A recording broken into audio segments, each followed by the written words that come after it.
Okay, and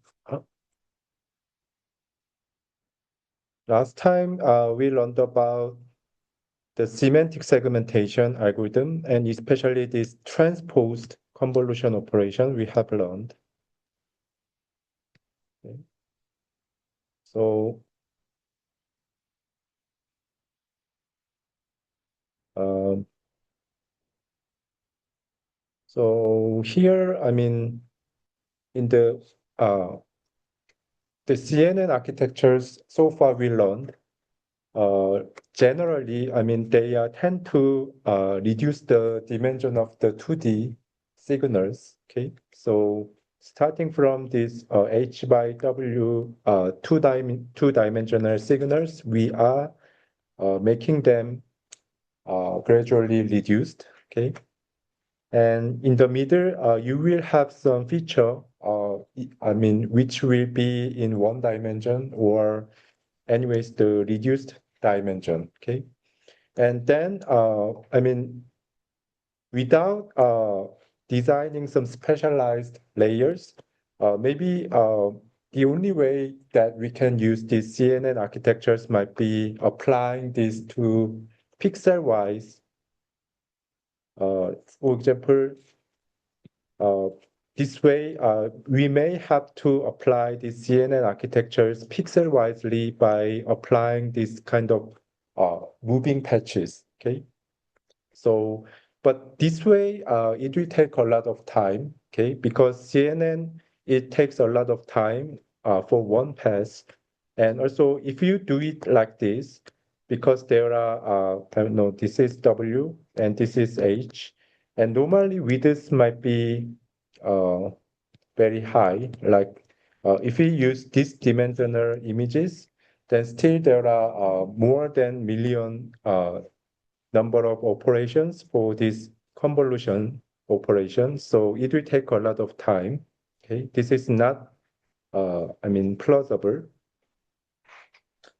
So if there is some operation that can upsample these reduced features and eventually can map these reduced features towards the same dimensional signals, okay, and also, if there is some differentiable operation that does the opposite things to the convolution operation, that will be the layer that constitute this type of layers. Okay, and I mean the researchers are finding this transpose convolution can achieve such kind of things, the exactly opposite operation to the convolutions. Okay, and we already seen this. So by applying this transpose convolution, we can, I mean, if the input is 5 by 5, we can upsample the output to be slightly bigger than the input dimension.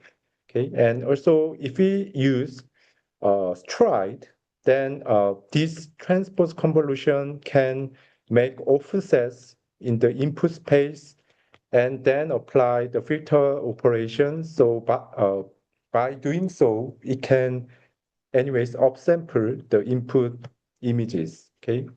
So, I mean, input image size is 3 by 3, but their output size is 6 by 6, okay? So I mean, thanks to this characteristic, we can use this transpose convolution layer. I mean, in the later part of this architecture, okay? And also this transpose convolution, they are also composed of plus and mainly composed of these two types of operations similar to the CNN operations. So that is also differentiable and that's why we can use them in the deep learning architecture.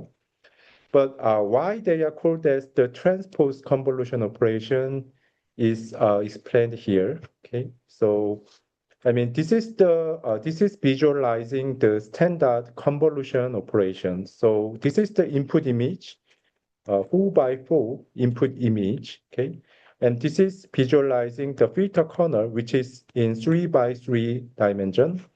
And then, I mean, the final output will be in the 2 by 2 space because we first apply this filter corner on this image.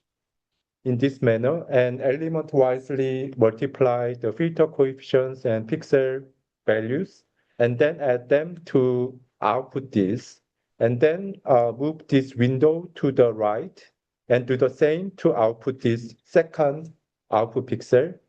And we does the same for by moving the window towards this and making this output pixel. And also we can obtain this output pixel by moving the windows here, right? So this is the standard convolution operation.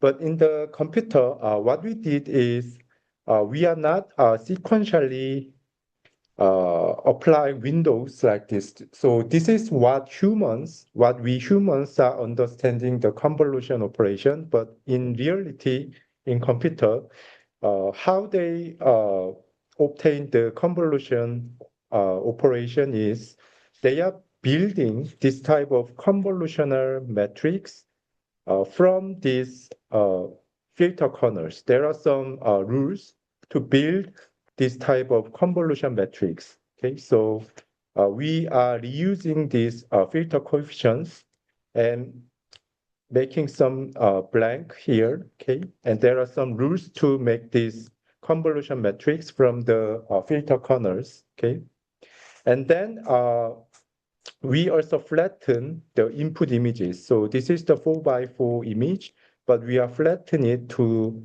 16 by 1 dimensional vector. And then after that, what we do is we multiply this convolutional matrix with the flattened input images. Okay.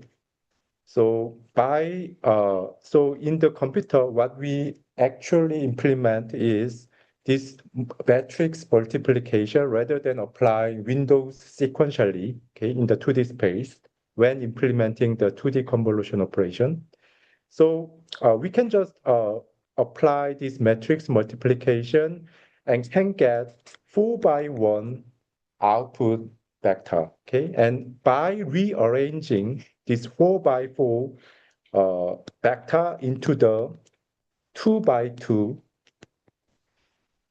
array, we can obtain this type of output map, which is the output convolution map.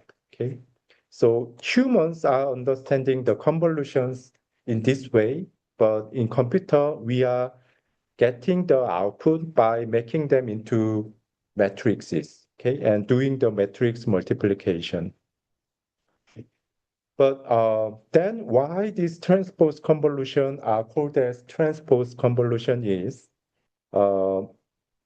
we are actually applying the transposed operation to this convolutional matrix. So previously, the matrix, the convolution matrix, their dimensions are like this. So, I mean, they are having the same dimension as input and having the same dimension with output in this way.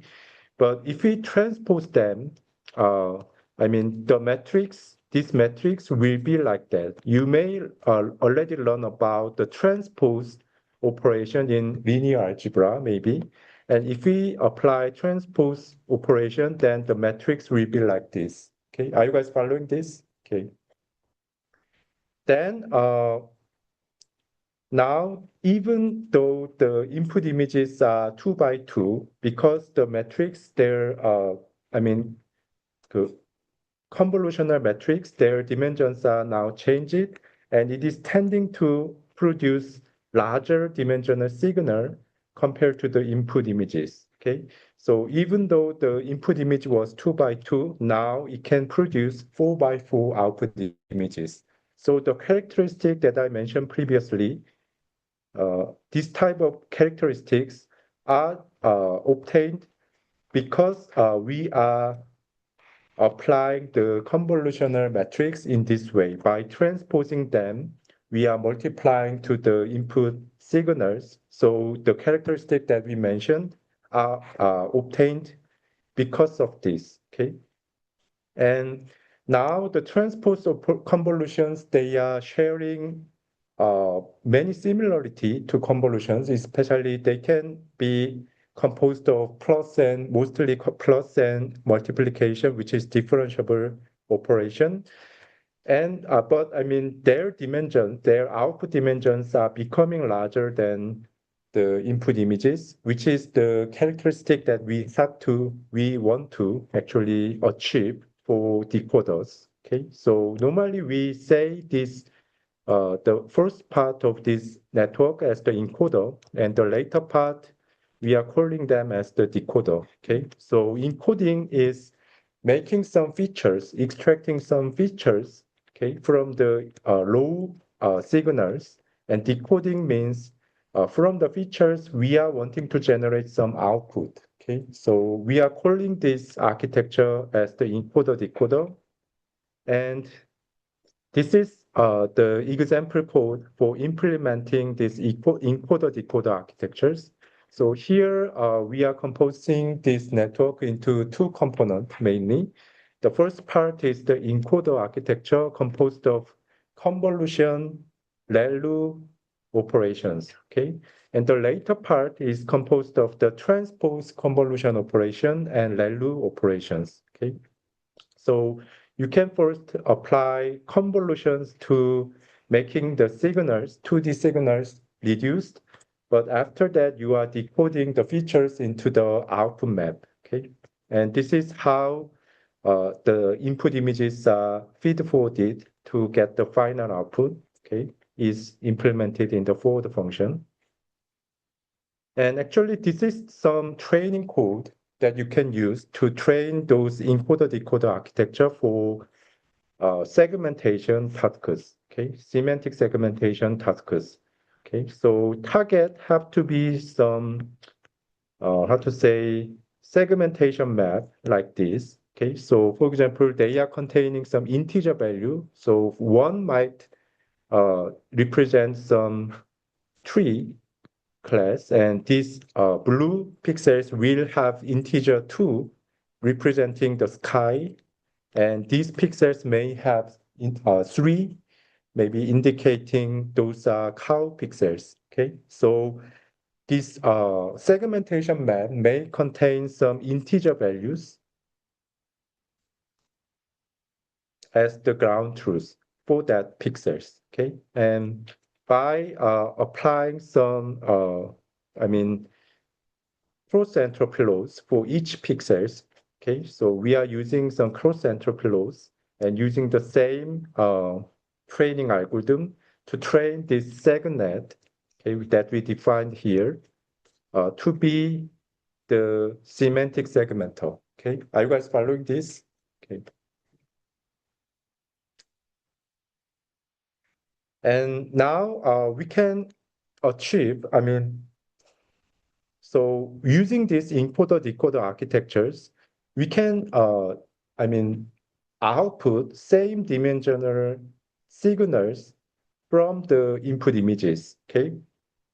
But their output space is rather in the, how to say, low dimensional space, because in a sense that we can say low dimension, in that these values are having some integer values. Okay, so if there are 20 classes defined, then even though their dimensions are in the high dimensional 2D space, their actual values will have 0 to 20. Okay, so their pixel values will be bounded to this. Okay, but here in this paper, which is published in 2016 in the CVPR conference, what they do is using the encoder-decoder architecture, they are actually wanting to generate some images. Okay, so for example, this is the real image, but we on purpose delete this patch. Okay, and this is some image where human artist fill the blanks, the removed patch, the human artist draw to make it, filled, okay? But these two figures are the figures, the patches generated from the deep learning algorithm, okay? And here you can see there are L2 loads used to train, to obtain this patch generator. The networks are trained using the L2 loads, which means the MSC loads we have learned, okay?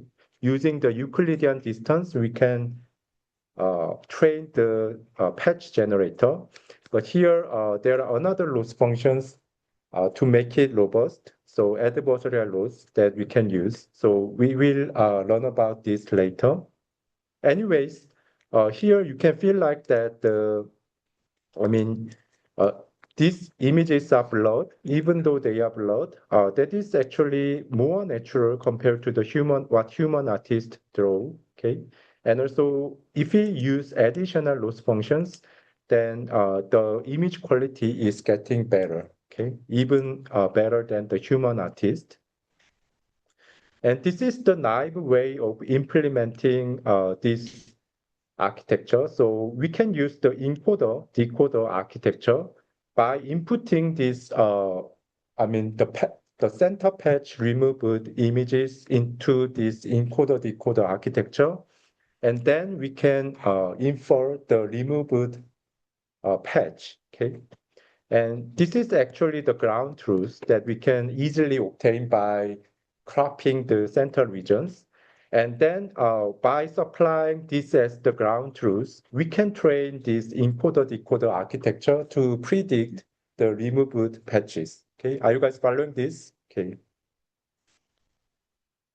And actually, this is obtained in this way. If the encoder-decoder architectures are trained, they can generate this type of patches. Okay, maybe you can remember that. Previously, what I mentioned for this color image was there is three channels. Okay, the color images always have the three channels, which is R channel, G channel, B channel, which means red, green, blue channels. And in each channel, each pixel is having 0 to 255 values. Okay, so each pixels are having 8 bit. Okay, 8 bit can represent this amount of pixel values. So each channel is having this 8 bit, and because we are having three channels, each pixels are represented by 24 bit. Okay, and anyways, because of this, they are having the maximum 255 value and minimum 0 value. Okay, you can feel like that this value is higher in dimension compared to the class information that we inferred in the semantic segmentation task. Okay, so here we estimate, up to the number of classes value. Okay, so if there are 20 classes, the values we have to estimate is 0 to 20 maybe. Okay, are you guys following this? Okay. And also there are just one channel previously, but if we want to generate some real images, their spaces are becoming larger. Okay, so now there are three channels, and the value itself is having a larger dimension compared to the previous. So if you just apply the L2 loss, which is the mean square error loss, okay, then the images are becoming blurred, okay, because of the high dimensionality of the image space. If you just apply the L2 loss, okay, it is becoming blurred, okay, and additional loss functions have to be there. And that is the adversarial loss introduced in this, actually in previous paper, but this paper is using that additional loss, okay, to make the quality better, okay. And actually this adversarial loss was a very famous loss. Maybe you have heard about this GAN algorithm before, but nowadays this GAN algorithm, which was the famous generative AI method, is now being replaced by the diffusion models. So nowadays, we are using diffusion because thanks to their very good performance, but GAN, we are not using them. But I mean, this is good to know. It is good to know about this GAN algorithm. Okay. So I will briefly wanting to deliver what they are doing. Okay. Actually, in GAN algorithm, uh, there are two networks. First is the generator, and the other one is the discriminator. Okay, and the objective of this adversarial learning is wanting to train this generator. Okay, at using the adversarial laws, we want to get robust generator. Okay, so in the 2D space, you can think this generator is image generator. Okay, so given some one-dimensional vector, what we want is generating some 2D images. Okay, that is the generator in image domain. Okay, and there are real images. Okay, so I mean, discriminator is discriminating, actually classifying those 2D images into either fake image or real image. Okay, fake image means they are generated image. Okay, real images means they are real images. Okay, captured by camera maybe, but fake image means those samples are generated by some network. Okay, so discriminator are wanting to discriminate whether these images are generated image or the real images, okay, captured by real camera. Okay, but the generator is the network that wanting to generate realistic images. Okay, so this situation is similar to this figure. So generator, we can think it like the thief. Okay, I mean the fake money generator, and the discriminator as the policeman. Okay, so generator, they are generating some fake money, and there are some real money. Okay, and there are some policemen that wanting to discriminate whether these monies are real or fake. Okay, and by what adversarial means is the networks are fighting each other. So discriminator always wanting to discriminate whether the samples are fake or not. And generator, they are wanting to deceive this policeman. Okay. And by doing that, this fake data is becoming in the higher quality, and eventually they will be same as the quality of the real data. So that's the adversarial learning. Okay. So maybe you can understand uh, this formula maybe. Okay. But mm, okay, maybe I will briefly introduce this formula. Okay. So what they does is they first mm,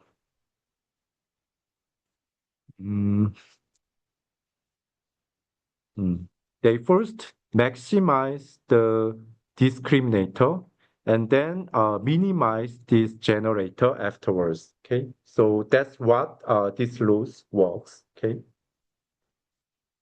uh, okay.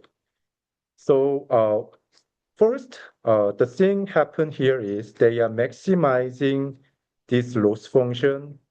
Uh, I mean, by freezing this G network, okay? And I mean, this G network, generator networks, is fixed, but we are wanting to train this discriminator, okay? And if you see this carefully, then you can see that this is same as binary cross entropy laws, okay? So actually,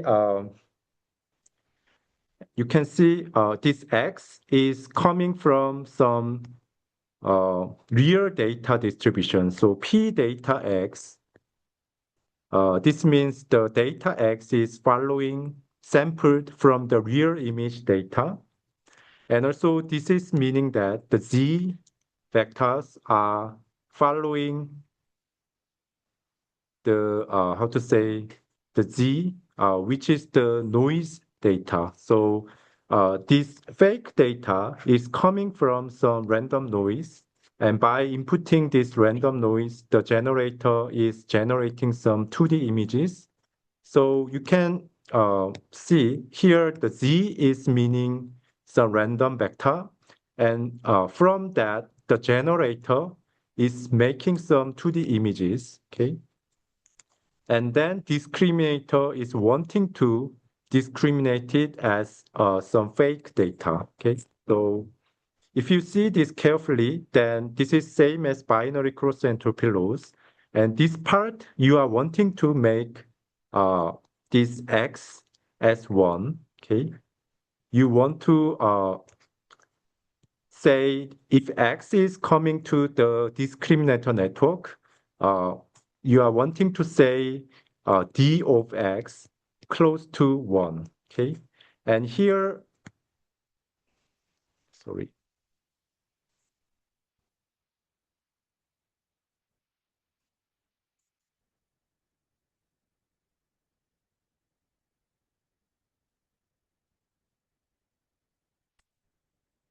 Okay. And here, when this DG, Z, which means the generated images are coming to this discriminator, then you wanting to generate it, say it as 0, okay?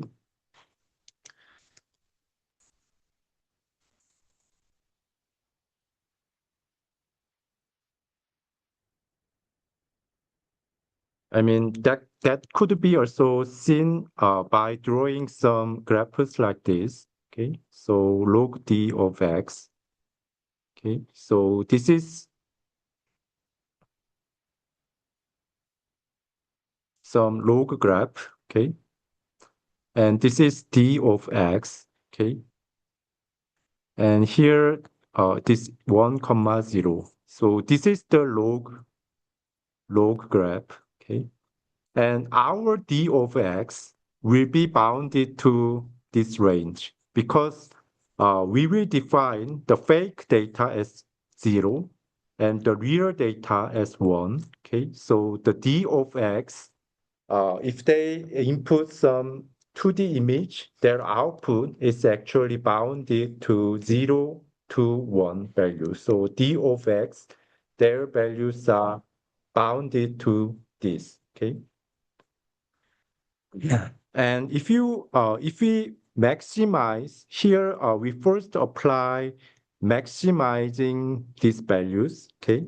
So if we maximizing this value, I mean maximizing this value uh, from here to this range, this log D of X in this range,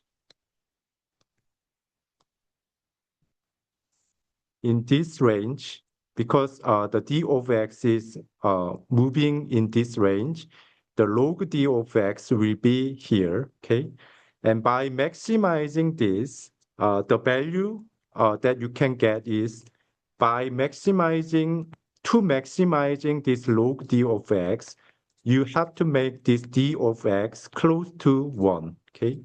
And that is the same conclusion we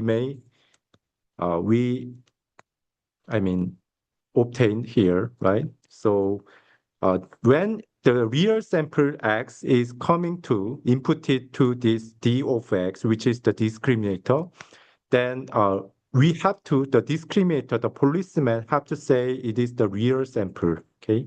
So D of X have to be close to 1, okay? And the same thing happen when you, sorry, when you think the when you replace the y-axis to this, okay? This also have to be maximized, okay?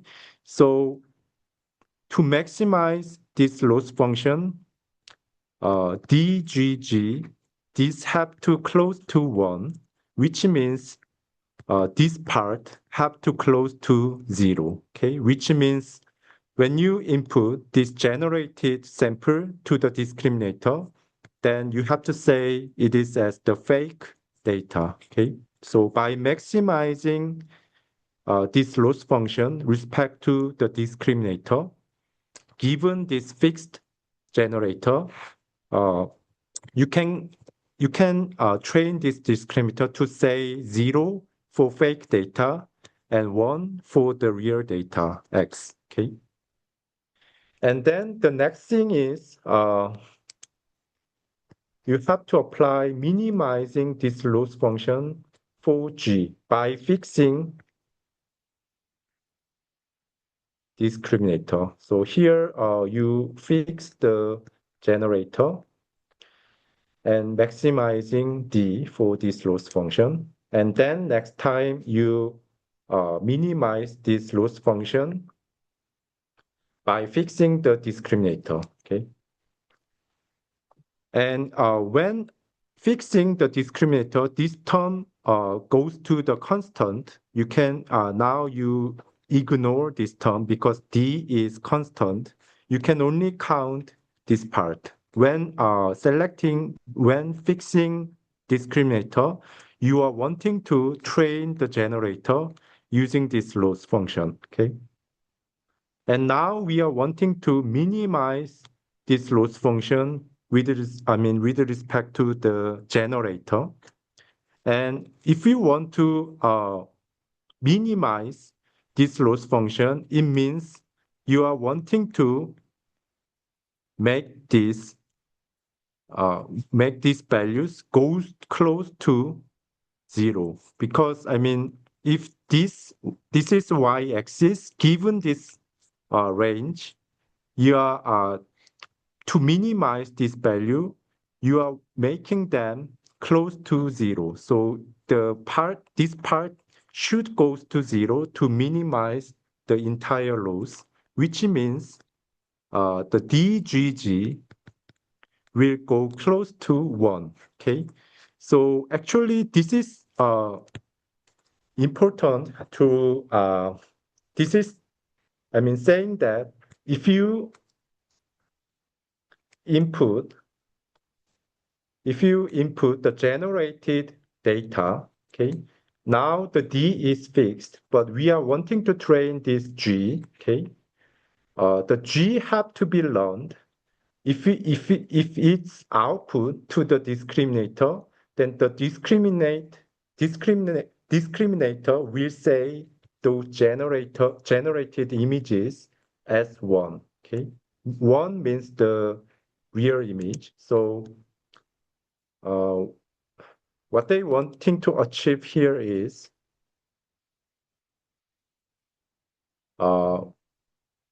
for the fixed discriminator, the generator is trained to make the discriminator say the generated images as the real image. So here, this loss is saying that the generator is trained to deceive the discriminator, okay? So previously I said this generator is trained to deceive this policeman, which is the discriminator, okay? So this part is saying about that mathematically. So given the fixed discriminator, the generated images that the generator is generating have to be predicted as 1, which is the real sample. So by doing iteratively training this part, by maximizing D and minimizing G using this loss function, the discriminator is trained to discriminate the samples are real or fake, and G, they are wanting to deceive the policeman. And by iteratively doing that, the original game paper, there are some proof for this. So the D, G is becoming close to X distribution. The generated images, G, which is the G of G, which is the generated images. Sorry. This is the generated images. Their distributions are becoming similar to the real images by maximizing this loss for this discriminator and minimizing this loss for the generator. We can make this generated distribution close to the real samples. So that's the adversarial loss, actually. So now this is the pipeline that can train your encoder-decoder architecture using combinations of adversarial loss and the mean square error loss. Okay, so this is the adversarial loss. So this is the encoder-decoder architecture we have learned. So this is the input image that removing the center patch. Okay, and this is the some output outputted patches. And this is the ground truth. So we can supervise this output using the L2 loss, okay, which is the MSE loss. And also we can involve adversarial network or discriminator and using the adversarial loss. So we normally train this encoder-decoder architecture by combining this L2 loss with the discriminator loss that we just learned. Okay, are you guys following this? Okay, and if we do that, L2 loss, if we use only the L2 loss, the results are becoming blurred because of high dimensional space of the image space, high dimensional characteristics of the image space. But if we use both mean square error loss combined with this adversarial loss, the image qualities are now becoming better. Okay, so you can interpret this, as the situation where the teachers are teaching some knowledge to the student. So, if you use the MSC laws, this is teaching some knowledge to these encoder-decoder architectures. Okay, so there's some ground truth. Okay, and we are supervising this network, encoder-decoder networks, to mimic this ground truth. Okay, so this is similar to the teachers are enforcing students to to solve some problem by giving some answers for that problem. Okay, so this is what we call supervised learning, which is same as teaching students with some maybe some ground truth, okay, when solving the problem. But here, adversarial loss is similar to teaching students by always pushing them like their answers are not correct. Okay, we always say the teachers are this discriminator. You are thinking of it as some teachers. Okay, so teachers are always pushing students. Okay, generator, you can interpret it as some student. So teachers always say their answers are wrong. Okay, so they are pushing students. Their answers are always wrong, but the students are struggling to answer the correct answer, maybe. Okay, so by adding this adversarial loss, you can interpret it to make this generator to struggle to generate some correct answers always. Okay, so by doing that, you can now think that by only giving some ground truth data to this student, they will not always work hard, okay? And their answers sometimes not perfect, okay? But because of using this adversarial loss, the students are struggling to even deceive the teachers, okay? And also they are also knowing the answers for the problem, okay? So, and by doing that, their quality, the output quality is becoming better. Okay. Actually, in the paper, there's some result that this encoder decoder architectures are only trained with this adversarial laws, okay, not knowing the ground truths, but only pushing them to make the correct answer. Then the output is becoming like this. So their output is becoming real, but their patches are not fit to their surrounding context. Okay, so they are only wanting to deceive the teachers. So their patches are becoming realistic, but their patches are not fitted to the surrounding context. Okay, so I mean, giving some supervision that can be achieved by L2 laws. So that's also not the thing these applications are wanting to achieve. So we have to combine these L2 laws and adversarial laws to properly train this encoder-decoder architecture. Okay. So adversarial laws, because the output space is in high dimension, you can apply these adversarial laws to make the architectures are becoming better. Their output quality is becoming better. Okay. So this is something that we can use in image generation, but nowadays this type of GAN was prepared for last 10 years. Okay, but in early 2020s, it is uh, becoming to replaced by some diffusion algorithms nowadays. So maybe you have to take some deep generative models course in AI graduate school to if you are having interest to further study this diffusion model. Okay. And also the other applications that we are aiming to tackle is the pose estimation task in computer vision. And pose estimation, what we are wanting to achieve is from the image input, we are wanting to know their pose, the human or hand or the facial poses. That's the one we are wanting to estimate. And there should be some predefined joint topology. So for example, in humans, we can define some head joint, okay? And this is some right hand joint. This is the left hand joint, okay? This is left knee and right knee, for example, okay? So we have to define some joint topology before applying this deep learning algorithm.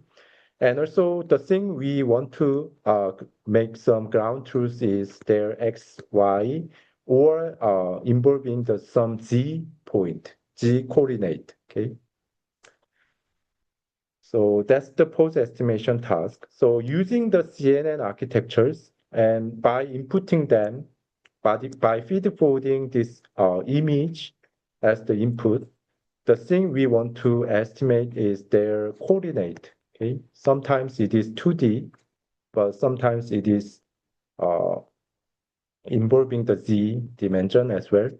Okay, so anyways, this is some regression task. Okay, and using the CNN backbones, but replacing the later layers only, we can transfer this CNN to infer this pose knowledges, pose joint. Okay, and how we can do that is using the alter laws. Okay, so we are training these later layers to predict the x, y, or z coordinate. Okay, and by closing them to their corresponding ground truth. Okay, and previously, what we normally does for the pose estimation is this. So we are closing their, how to say, visual features into some list of XYZ coordinate. This is number of joint. Okay. So if there are 14 joint and we are wanting to estimate only XY value, there will be 28 dimensional vector in the last, okay? And we are closing the last predicted vector to their corresponding ground truth, okay? That's what we have done for pose estimation. But thing is, this is the 2D image space, okay? And this is some, how to say, some low vector, right? So sometimes the pose estimation researchers feel like that mapping these 2D images, okay, into the low coordinate vector, okay, is sometimes not optimal, okay? So they feel like that, uh, deep learning algorithms sometimes suffer from mapping these 2D images into some one-dimensional vector, okay? So what they thought about is, newly proposed is this type of heat map representation.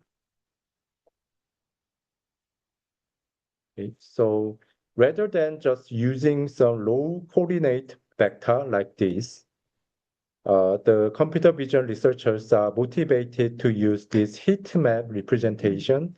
Okay, and they are feeling like that mapping these 2D images into these heat maps is more intuitive for the deep architectures. Okay, so if there are 14 joints, then there will be 14. There will be 14 heat maps. Sorry, there will be 14 heat maps. Okay, so for one joint, there is one heat maps. Okay, for example, here, this is the right hand heat map. This will be the left hand heat map. And for remaining joint, it have to have one heat map for one joint. Okay, so the researchers are finding that this heat map representation is more, how to say, effective for mapping the, deep architectures from image to the output joint. Okay. So actually, this is the architecture. Uh, for using the, how to say, the heat map representation rather than using the joint representation. So here there are a lot of, here this is the constructor and this is the class that can define the pose estimator. Okay, so there are a lot of convolutional layers predefined. Okay, and here you can see the ReLU layers, and here there are max pooling. And here you can find there are forward function. Okay, so here you can find X is the input image, and they are applying convolution ReLU, okay, and applying max pooling. And this is a conventional way of applying CNNs, okay. And in the middle, you can extract some feature. This is some two-dimensional feature, okay, encoding. And then here, what they do is they are mapping these encoded features into some heat maps. So this is the heat maps.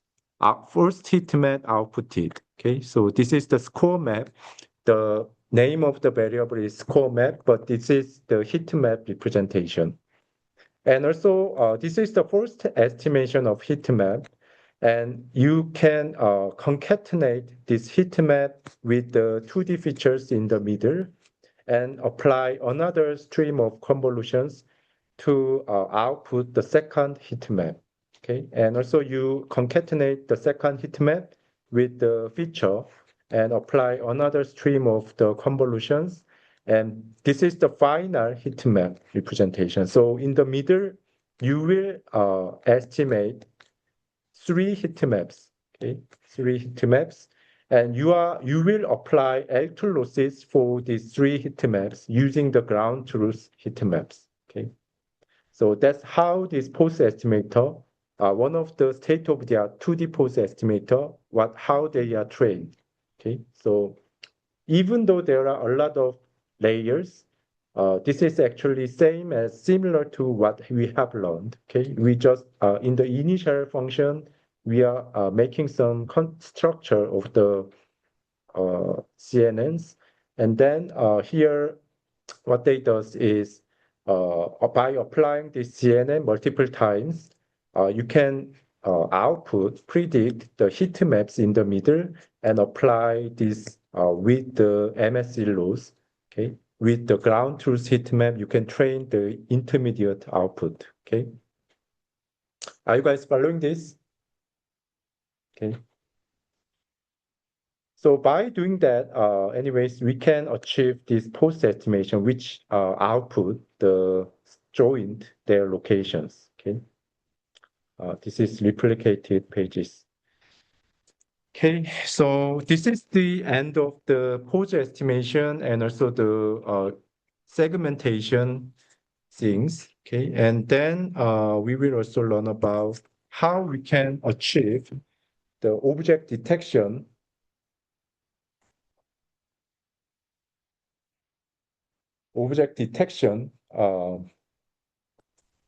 using the CNNs. Okay, so this is actually the next lecture, and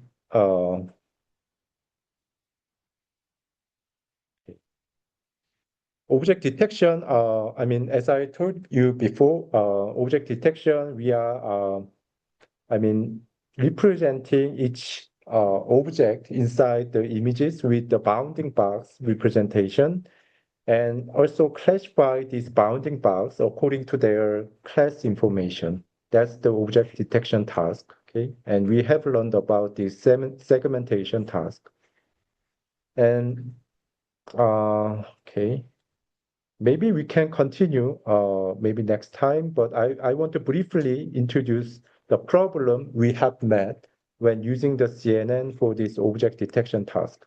Okay, so when achieving the simplest way of achieving object detection using the CNN algorithm is similar to the semantic segmentation situation. Uh, we can apply some sliding window approach. Okay, this is the sliding window approach that can apply some predefined uh, windows in this way, zigzag way, and extract some patches from the images and classify those bounding boxes into the objects, okay, object classes. That's the simplest way of achieving the object detection task, okay? But I mean, the object detection bounding box that also have to have have to have some diverse shape. So we may have to apply some multi-scale windows, okay, when applying this window. So if the input image, their width is W and H as height, then there will be this number of if there are how to say m number of window type, then we have to apply the bounding boxes this amount of time. Okay, so normally we use this amount of pixels for width and this amount of pixels for height, and normally we use 10 windows. So there are already many number of bounding boxes generated, and we have to classify this afterwards. Okay, but I mean, this is very many. There will be this amount of CNN operations, and this will make us to,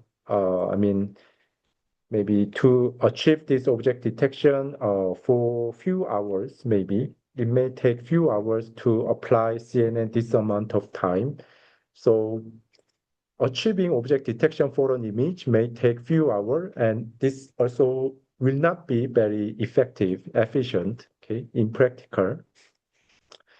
But I mean, in the year of 2001, the famous face detection algorithm, whose name is Viola-Jones face detector, this is actually implemented in the OpenCV as well, okay? If you apply OpenCV for facial detector, it uses the simple feature extraction and also applying some boosting algorithm, which is shallow learning algorithm. it can operate in a few seconds, within 1 second maybe, okay? But it actually works like this, okay? So they are applying this shaped bounding box in the zigzag way, in the sliding window manner, and extract the patches and classify this using the boosting algorithm. So here, region within the sliding window, you are using the boosting algorithm, doing the binary classification, reject as a face or not, okay? So this is the representing some boosting algorithm, which is the shallow learning. And also this is the feature extractor part, feature extraction part. We call this as the Harder-like feature, okay? So when you read this paper, then you can indeed see they are achieving the face detection using the sliding window manner, okay? But I mean, the achieving this using the CNN, that may take a lot of time. So the computer vision researchers have to think about new method, okay, similar to the semantic segmentation. And actually, they are first uh, think of the selective search algorithm, and then they propose some regional CNN method. Okay, this is the regional CNN that first uses the CNN architecture for object detection task. Okay, and they are improving those RCNN algorithm for making them faster and making them more robust. Okay, and also we will also learn about the YOLO algorithm, which is very famous CNN-based object detection algorithm afterwards. Okay. Okay, so we will continue next time and finish today for now. Okay. Okay, thank you and see you Wednesday. Okay.